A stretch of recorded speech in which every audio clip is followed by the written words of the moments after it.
The Fulani herdsmen issue will not go away soon, so that's how we're starting the show tonight. Now, acting Nigerian High Commissioner in Ghana says it is willing to intervene in the ongoing feud between Ghanaians and Fulani herdsmen as 7 Fulanis from Nigeria are reportedly killed. Addressing a press conference in Accra, Adekunbi Sonake Ayodeji stated that the feud must be amicably resolved so it does not get out of control. Many countries in West Africa. We are talking about Mali, we are talking about Benin, we are talking about Niger, we are talking about Burkina Faso and our own humble country, Nigeria. We knew quite all right that definitely when we are talking about Fulani herdsmen, part of it will definitely be Nigerians will be involved. So in the process, we also have community leaders. We have the Arewa community leaders who take care. Under them, they have the Fulani herdsmen. So on getting reports concerning what is going on in Agogo, and we know definitely, based on the reports we had, that Nigerians are affected, we took it upon ourselves to go out on field trip. Because when you allow communication to happen, you lessen the tension than assuming that one is right, the other is wrong. In this case, we are talking about economic crop. In this case, you are talking about a cattle that is owned by Fulani herdsmen. So definitely when you look at those two things, you discover that one will definitely trample on the other. But before it snowballed into crisis, it was a conflict. Conflict in the sense that it could be resolved, because this is not the first time that Fulani herdsmen and the landowners, especially the farmers, have been having one conflict or the other. But the difference is that once it's being resolved in terms of compensation is paid, it could not skyrocket into crisis. So on reaching that, and we realized that we suffered 7 Fulani herdsmen that died in the course of the conflict. Some were actually as a result of maybe taken away. We could not really say this is actually whether we could group them as death or they are still being reprimanded somewhere. So we took it upon ourselves that we have the Fulani herdsmen as our own national, and we also appreciate those farmers that their economic plans is trampled upon. Then we have to have a means of resolving it, because peaceful coexistence is the key word in any relationship.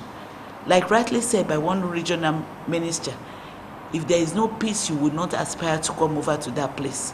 So definitely the Fulani herdsmen must have seen something for them to take their cattle for grazing.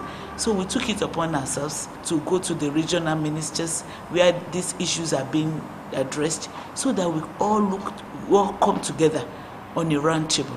And we didn't take it upon ourselves alone. We also believe all others, Burkina Faso, Niger, Mali, should also be involved in resolving this issue.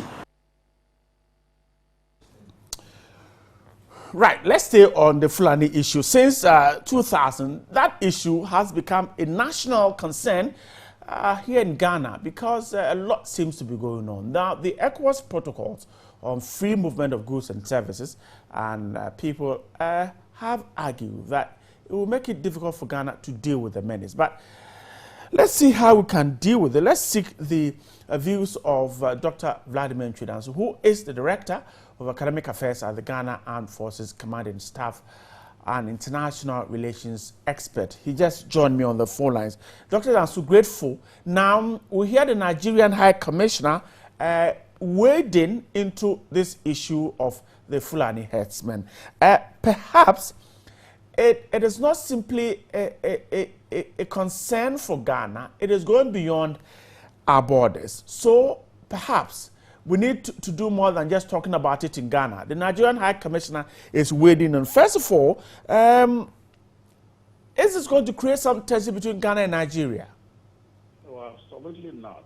If I understood what the whole deal is about, I think they really want to assist. What kind of assistance, I don't know personally.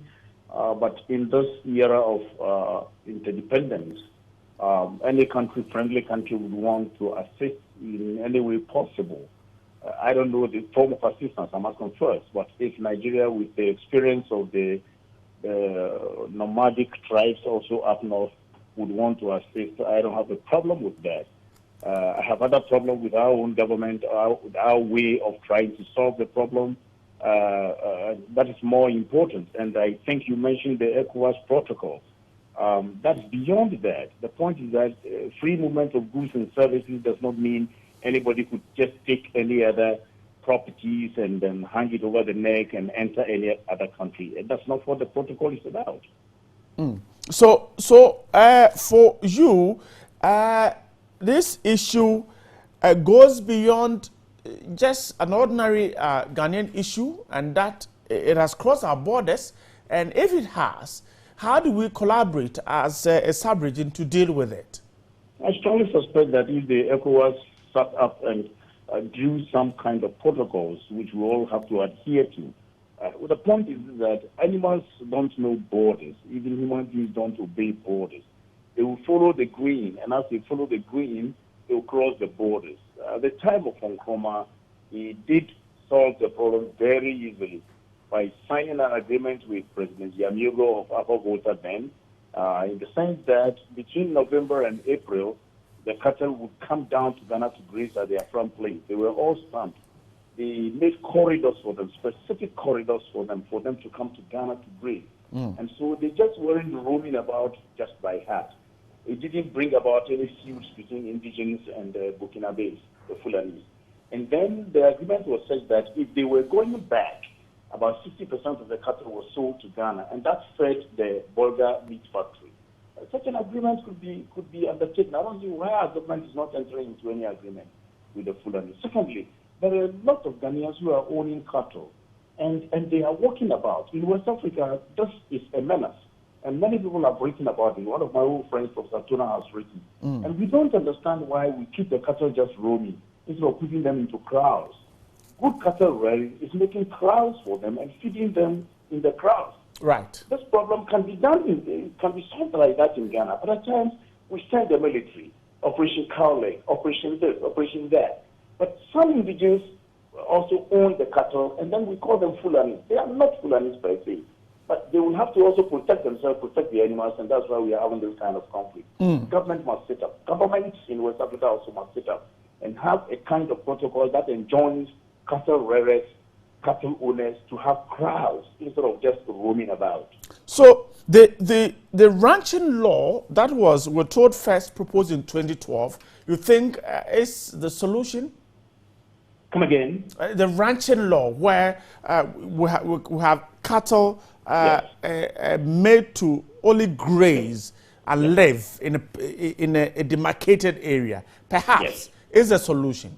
I think it may not be the fullest of solutions because some people may not obey it, but cattle ranching means having a ranch.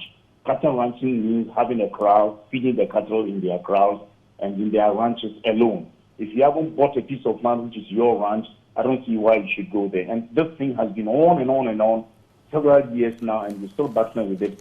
Properties and lives are being lost wantonly. And the parliament is sitting down. Nobody is trying to force something to be done. Government is also sitting somehow unconcerned and using post-ante strategies. I mean, sending policemen there and things like that is a post-ante kind of strategy, and it doesn't work. I'm grateful for your time tonight. Dr. Vladimir Chidanso is the Director of Academic Affairs at the Ghana Armed Forces Command and Staff College and an international relations expert there, talking to me on the issue of the Fulani herdsmen. He says, don't call all of them Fulani herdsmen. Some of them are simply not.